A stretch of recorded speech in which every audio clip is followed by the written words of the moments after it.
ಸ್ನೇಹಿತರೆ, ಮೀಡಿಯಾ ಮಾಸ್ಟರ್ಸ್ಗೆ ಸ್ವಾಗತ ಸುಸ್ವಾಗತ. ಗೆಳೆಯರೆ, ನ್ಯಾಷನಲ್ ಹೆರಾಲ್ಡ್ ಪ್ರಕರಣಕ್ಕೆ ಸಂಬಂಧಪಟ್ಟ ಹಾಗೆ ರಾಹುಲ್ ಗಾಂಧಿ ಹಾಗೂ ಸೋನಿಯಾ ಗಾಂಧಿ ಅವರಿಗೆ ಸೇರಿದ ಸುಮಾರು 750 ಕೋಟಿ ರೂಪಾಯಿ ಮೌಲ್ಯದ ಆಸ್ತಿಪಾಸ್ತಿಗಳನ್ನು ಮುಟ್ಟುಗೋಲು ಹಾಕೊಳ್ಳೋ ಪ್ರಕ್ರಿಯೆಯನ್ನ ಎನ್ಫೋರ್ಸ್ಮೆಂಟ್ ಡೈರೆಕ್ಟರೇಟ್ ಅಂದ್ರೆ ಇಡಿ ಶುರು ಮಾಡಿದೆ. ದೆಹಲಿ, ಲಖನೌ, ಮುಂಬೈ ಸೇರಿದಂತೆ ನಾನಾ ಕಡೆಗಳಲ್ಲಿರುವ ಅಸೋಸಿಯೇಟೆಡ್ ಜರ್ನಲ್ ಲಿಮಿಟೆಡ್ಗೆ ಸೇರಿದ ಮತ್ತು ಈಗ ಯಂಗ್ ಇಂಡಿಯನ್ ಒಡೆತನದಲ್ಲಿನ ಸುಮಾರು 661 ಕೋಟಿ ರೂಪಾಯಿ ಮೌಲ್ಯದ ಸ್ಥಿರಾಸ್ತಿಗಳು ಮತ್ತು ಅಸೋಸಿಯೇಟೆಡ್ ಜರ್ನಲ್ಸ್ ಹೆಸರಲ್ಲಿನ ಸುಮಾರು 90 ಕೋಟಿ ರೂಪಾಯಿ ಮೌಲ್ಯದ ಷೇರುಗಳನ್ನು ಇಡಿ ಮುಟ್ಟುಗೋಲು ಹಾಕೊಂಡಿದೆ. ಹಾಗಾದರೆ ಯಾವುದಿದು ರಾಹುಲ್ ಮತ್ತು ಸೋನಿಯಾ ಗಾಂಧಿ ಅವರ ವಿರುದ್ಧದ ಇಡಿ ಪ್ರಕರಣ? ಯಂಗ್ ಇಂಡಿಯನ್ ಅಂದರೆ ಏನು? ಅಸೋಸಿಯೇಟೆಡ್ ಜರ್ನಲ್ಸ್ ಏನು? ನ್ಯಾಷನಲ್ ಹೆರಾಲ್ಡ್ ಏನು?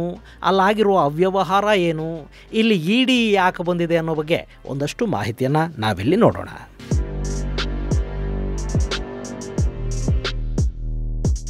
ಗೆಳೆಯರೆ, ಈ ದೇಶದ ಸಂಪತ್ತನ್ನ ಹಿಂದುಳಿದವರಿಗೆ, ದಲಿತರಿಗೆ ಯಾಕೆ ಹಂಚುತ್ತಾ ಇಲ್ಲ? ವಿಶ್ವಸುಂದರಿ ಸ್ಪರ್ಧೆಯಲ್ಲಿ ಮುಂದುವರೆದ ಜಾತಿಯವರೇ ಯಾಕಿರ್ತಾರೆ, ಹಿಂದುಳಿದವರು ಯಾಕೆ ವಿಶ್ವಸುಂದರಿ ಆಗ್ತಾ ಇಲ್ಲ? ಈ ದೇಶದ ದೊಡ್ಡ ದೊಡ್ಡ ಕಂಪನಿಗಳಲ್ಲಿ ಎಷ್ಟು ಜನ ಬಡವರ ಮನೆಯಿಂದ ಬಂದ ಸಿಇಒಗಳಿದ್ದಾರೆ? ನಾವು ಅಧಿಕಾರಕ್ಕೆ ಬಂದ್ರೆ ಸಂಪತ್ತಿನ ಹಂಚಿಕೆ ಮಾಡ್ತೀವಿ, ಶ್ರೀಮಂತರ ಹತ್ರ ಇರೋದನ್ನೆಲ್ಲ ಕಿತ್ಕೊಂಡು ಬಡವರಿಗೆ ಕೊಡ್ತೀವಿ. ಚುನಾವಣೆಗಳು ಬಂದಾಗ ಹಿಂಗೆಲ್ಲ ಮಾತಾಡ್ತಾ ಹೋಗೋ ರಾಹುಲ್ ಗಾಂಧಿ ಅವರ ಮೇಲೆ 2010ರಲ್ಲಿ ಸುಮಾರು 2,000 ಕೋಟಿ ರೂಪಾಯಿಗಳ ಸಂಪತ್ತನ್ನ, ಆಸ್ತಿಪಾಸ್ತಿಗಳನ್ನ ಬರೀ 50 ಲಕ್ಷಕ್ಕೆ ಖರೀದಿ ಮಾಡಿದ ಒಂದು ಆರೋಪ ಇದೆ. ಇಲ್ಲಿ ಆಸ್ತಿಪಾಸ್ತಿಗಳು ಯಾವ ಬಡವರಿಗೆ, ಹಿಂದುಳಿದವರಿಗೆ, ದಲಿತರಿಗೆ ಹಂಚಿಕೆ ಆಗಲಿಲ್ಲ. ಬದಲಿಗೆ ದೇಶದ ಸಂಪತ್ತಾಗಿ ಗುರುತಿಸಿಕೊಳ್ಳಬೇಕಾದ ಆಸ್ತಿ ರಾಹುಲ್ ಗಾಂಧಿ ಹಾಗೂ ಸೋನಿಯಾ ಗಾಂಧಿ ಅವರೇ ಹೆಚ್ಚು ಸ್ಟೇಕ್ಸ್ ಅನ್ನು ಹೊಂದಿರುವ ಖಾಸಗಿ ಲಿಮಿಟೆಡ್ ಕಂಪನಿಯೊಂದರ ಪಾಲಾಗಿವೆ ಅನ್ನೋ ಆರೋಪ ಅದು. ಅಲ್ಲಿ ಮನಿ ಲಾಂಡ್ರಿಂಗ್ ಆಗಿದೆ, ಸಾವಿರಾರು ಕೋಟಿ ರೂಪಾಯಿಗಳ ಅಕ್ರಮ ಆಗಿದೆ, ತೆರಿಗೆ ವಂಚನೆ ಆಗಿದೆ ಮತ್ತು ಅಕ್ರಮವಾಗಿ ಹಣ ವರ್ಗಾವಣೆ ಆಗಿದೆ ಅನ್ನೋ ಆರೋಪವನ್ನ 2012ರಲ್ಲಿ ಬಿಜೆಪಿಯ ನಾಯಕ ಮತ್ತು ಮಾಜಿ ಸಚಿವ ಸುಬ್ರಮಣ್ಯನ್ ಸ್ವಾಮಿ ಮಾಡ್ತಾರೆ. ಅವರು ದಾಖಲಿಸಿದ ಪ್ರಕರಣದ ಬಗ್ಗೆ 2021ರಲ್ಲಿ ಎನ್ಫೋರ್ಸ್ಮೆಂಟ್ ಡೈರೆಕ್ಟರೇಟ್ ತನಿಖೆಯನ್ನು ಆರಂಭ ಮಾಡುತ್ತೆ. ನೀವು ಆಗಾಗ ಸುಬ್ರಮಣ್ಯನ್ ಸ್ವಾಮಿ ಅವರು ಸೋನಿಯಾ ಮತ್ತು ರಾಹುಲ್ ಇಬ್ಬರು ಜಾಮೀನಿನ ಮೇಲೆ ಹೊರಗಿದ್ದಾರೆ, ಬೇಲ್ ಮೇಲೆ ಹೊರಗಿದ್ದಾರೆ ಅಂತ ಹೇಳೋದನ್ನ ಕೇಳಿರ್ತೀರಿ ಅಲ್ವಾ? ಅದು ಇದೇ ಕೇಸು. ಇದನ್ನ ನ್ಯಾಷನಲ್ ಹೆರಾಲ್ಡ್ ಕೇಸ್ ಅಂತ ಕರೀತಾರೆ. ಹಾಗಾದ್ರೆ ಈ ನ್ಯಾಷನಲ್ ಹೆರಾಲ್ಡ್ ಅಂದ್ರೆ ಏನು? ಇದಕ್ಕೂ ರಾಹುಲ್, ಸೋನಿಯಾ ಅವರಿಗೂ ಏನ್ ಸಂಬಂಧ?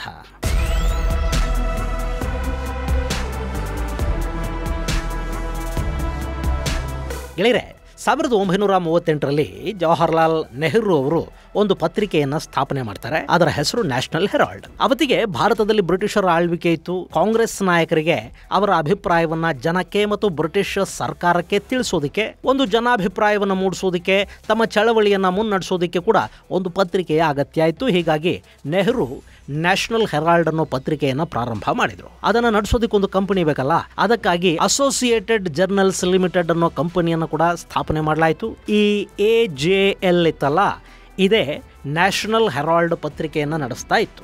ಈ ಪತ್ರಿಕೆಯೊಂದಿಗೆ ಅವತ್ತಿನ ಸಾಕಷ್ಟು ವಿದ್ಯಾವಂತ ಸ್ವಾತಂತ್ರ್ಯ ಹೋರಾಟಗಾರರು ತಮ್ಮನ್ನು ತಾವು ಗುರುತಿಸಿಕೊಂಡಿದ್ರು. ಇದಕ್ಕಾಗಿ ಕೆಲಸ ಕೂಡ ಮಾಡ್ತಾ ಇದ್ರು. ಸ್ವತಂತ್ರ ಪೂರ್ವದಲ್ಲಿ ಶುರುವಾದ ಈ ಪತ್ರಿಕೆ ಸ್ವಾತಂತ್ರ್ಯಾನಂತರ ನ್ಯಾಷನಲ್ ಪ್ರಾಪರ್ಟಿ ಅಂದ್ರೆ ದೇಶದ ಆಸ್ತಿ ಆಗಬೇಕಾಗಿತ್ತು. ನಮ್ಮ ಮೈಸೂರು ಮಹಾರಾಜರು ಶುರು ಮಾಡಿದ HAL, ಮೈಸೂರು ಬ್ಯಾಂಕು, ಭದ್ರಾವತಿ ಉಕ್ಕಿನ ಕಾರ್ಖಾನೆ ಇವನ್ನೆಲ್ಲ ಹೇಗೆ ನ್ಯಾಷನಲೈಸ್ ಮಾಡಿದ್ರೋ ಹಾಗೇನೆ ಈ AJL ಕೂಡ ರಾಷ್ಟ್ರದ ಆಸ್ತಿ ಆಗಬೇಕಾಗಿತ್ತು. ಆದ್ರೆ ಅದು ಹಾಗಾಗಲಿಲ್ಲ.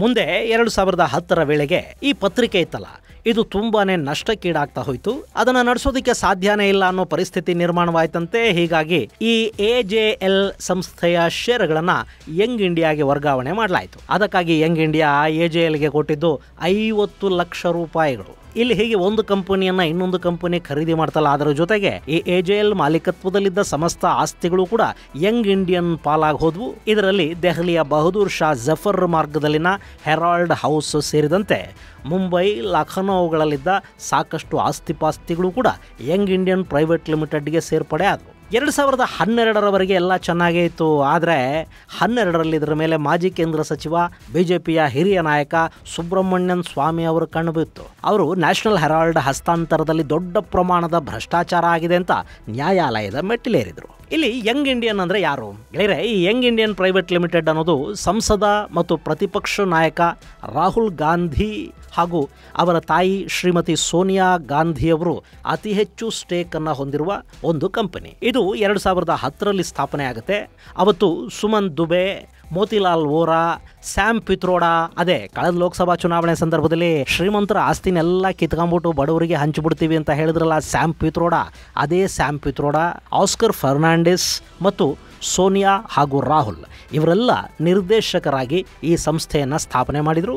ಅದರಲ್ಲೀಗ ಮೋತಿಲಾಲ್ ವೋರಾ ಇಲ್ಲ, ಆಸ್ಕರ್ ಫರ್ನಾಂಡಿಸ್ ಅವರು ಇಲ್ಲ, ಉಳಿದವರು ಇದ್ದಾರೆ. ಇನ್ನು ಈ ಯಂಗ್ ಇಂಡಿಯನ್ ಇದೆಯಲ್ಲ, ಇದು ಕೂಡ ತುಂಬಾನೇ ಸಾಧನೆ ಮಾಡಿರೋ ಸಂಸ್ಥೆ. ಬರೀ 5 ಲಕ್ಷ ರೂಪಾಯಿ ಬಂಡವಾಳದೊಂದಿಗೆ 2010ರಲ್ಲಿ ಸ್ಥಾಪನೆಯಾಗುವ ಯಂಗ್ ಇಂಡಿಯನ್ ಕೆಲವೇ ವರ್ಷಗಳಲ್ಲಿ ಸರಿಸುಮಾರು 800 ಕೋಟಿ ರೂಪಾಯಿಗಳ ಮೌಲ್ಯವನ್ನು ಹೊಂದಿದ ಸಂಸ್ಥೆ ಆಗುತ್ತೆ. ಇದೇ ಯಂಗ್ ಇಂಡಿಯನ್ AJL ಅಂದ್ರೆ ಅಸೋಸಿಯೇಟೆಡ್ ಜರ್ನಲ್ಸ್ ಲಿಮಿಟೆಡ್ ಅನ್ನ ಖರೀದಿ ಮಾಡಿತು. ಇನ್ನು ಈ ಖರೀದಿ ಸಕ್ರಮವಾಗಿದ್ರೆ ಅಲ್ಲಿ ಸಮಸ್ಯೆ ಇರ್ತಾ ಇರಲಿಲ್ಲ. ಆದರೆ 2,000 ಕೋಟಿ ರೂಪಾಯಿ ಮೌಲ್ಯದ ಆಸ್ತಿಪಾಸ್ತಿಗಳಿರೋ ಕಂಪನಿಯನ್ನ ಬರೀ 50 ಲಕ್ಷಕ್ಕೆ ಖರೀದಿ ಮಾಡಲಾಗಿದೆ ಅಂದರೆ ಅಲ್ಲಿ ಹಣಕಾಸು ವರ್ಗಾವಣೆಯಲ್ಲಿ ಅವ್ಯವಹಾರ ಆಗಿದೆ, ವಂಚನೆ ಆಗಿದೆ. ಹಾಗೆ ಈ ಅಸೋಸಿಯೇಟೆಡ್ ಜರ್ನಲ್ಸ್ಗೆ ಕಾಂಗ್ರೆಸ್ ಪಕ್ಷ ಬಡ್ಡಿ ರಹಿತವಾಗಿ ಸುಮಾರು 90 ಕೋಟಿ ರೂಪಾಯಿಗಳಷ್ಟು ಹಣವನ್ನು ಸಾಲವಾಗಿ ಕೊಟ್ಟಿತ್ತಂತೆ. ಅಲ್ಲಿ ಬಡ್ಡಿ ಇರಲಿ ಇಲ್ಲದೆ ಇರಲಿ, ಸಾಲ ಅಂತ ಕೊಟ್ಟ ಮೇಲೆ ಅದು ಹಿಂತಿರುಗಿ ಬರಬೇಕು, ಅಂದರೆ ರೀಫಂಡ್ ಆಗಬೇಕು. ಆದರೆ AJL ಆ ಸಾಲವನ್ನು ಹಿಂತಿರುಗಿಸಲಿಲ್ಲ. ಆ ನಂತರ ಅಲ್ಲಿ 50 ಲಕ್ಷಕ್ಕೆ ಯಂಗ್ ಇಂಡಿಯನ್ ಅನ್ನೋದನ್ನ ಖರೀದಿ ಮಾಡ್ತು.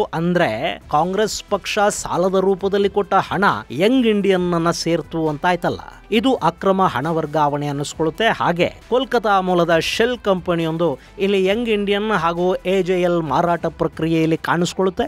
ಈ ಕಂಪನಿ ಸುಮಾರು 1 ಕೋಟಿ ರೂಪಾಯಿಗಳಷ್ಟು ಹಣವನ್ನ ಸಾಲವಾಗಿ ಕೊಡುತ್ತೆ.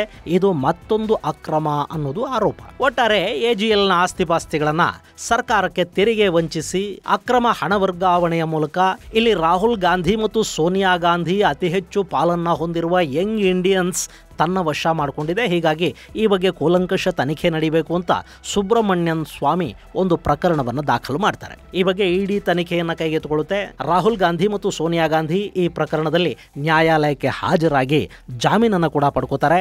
ಈಗ ಪ್ರಕರಣದ ತನಿಖೆ ಮಾಡ್ತಾ ಇರೋ ಇಡಿ ಸುಮಾರು 900 ಕೋಟಿ ರೂಪಾಯಿಗೂ ಅಧಿಕ ಪ್ರಮಾಣದಲ್ಲಿ ಇಲ್ಲಿ ಅಕ್ರಮ ಹಣ ವರ್ಗಾವಣೆ ನಡೆದಿದೆ ಅನ್ನೋ ವರದಿಯನ್ನು ಕೊಟ್ಟಿದೆ. ರಾಹುಲ್ ಮತ್ತು ಸೋನಿಯಾ ಮಾಲೀಕತ್ವದ ಸುಮಾರು 752 ಕೋಟಿ ರೂಪಾಯಿ ಮೌಲ್ಯದ ಆಸ್ತಿಪಾಸ್ತಿಗಳನ್ನ prevention of money laundering act ನ ಸೆಕ್ಷನ್ 8ರ ಅಡಿಯಲ್ಲಿ ಮುಟ್ಟುಗೋಲು ಹಾಕಿಕೊಳ್ಳಲಾಗಿದೆ. ಇದರಲ್ಲಿ ಬಹುತೇಕ ಲಕ್ಷಾಂತರ ರೂಪಾಯಿ ಬಾಡಿಗೆ ಬರೋ ಕಟ್ಟಡಗಳಿವೆ. ಅಲ್ಲಿನ ಬಾಡಿಗೆದಾರರಿಗೆ ಇಡಿ ನೋಟಿಸ್ ಅನ್ನು ಕೊಟ್ಟಿದೆ. ಈ ಆಸ್ತಿಗಳನ್ನ ಮುಟ್ಟುಗೋಲು ಹಾಕೊಳ್ತಾ ಇರೋದ್ರಿಂದ ಇನ್ನು ಮುಂದೆ ಇದರ ಬಾಡಿಗೆಯನ್ನ ಯಂಗ್ ಇಂಡಿಯನ್ ಕಂಪನಿಯ ಬದಲಿಗೆ ಇಡಿ ಖಾತೆಗೆ ಜಮಾ ಮಾಡಬೇಕು ಅಂತ ತಿಳಿಸಲಾಗಿದೆ.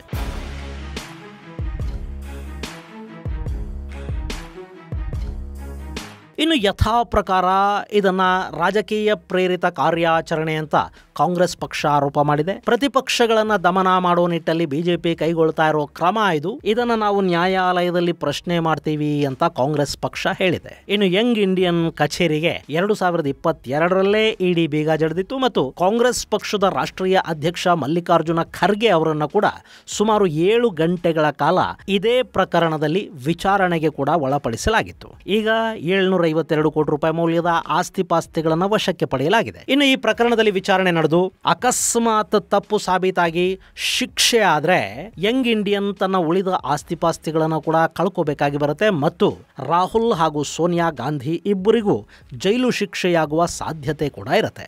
ಆದ್ರೆ ನಮ್ಮಲ್ಲಿ ನ್ಯಾಯ ಅನ್ನೋದು ಎಷ್ಟು ಬೇಗ ಸಿಗುತ್ತೆ ಅನ್ನೋದು ಎಲ್ಲರಿಗೂ ಗೊತ್ತಿರೋದೆ. ಹಿಂಗಾಗಿನೇ ಇದು ಅಕಸ್ಮಾತ್ ಆದ್ರೆ ಅಂತಷ್ಟೇ ನಾವು ತಿಳ್ಕೊಂಡ್ರೆ ಸಾಕು, ಆಗತ್ತೆ ಅಂತ ಅಲ್ಲ.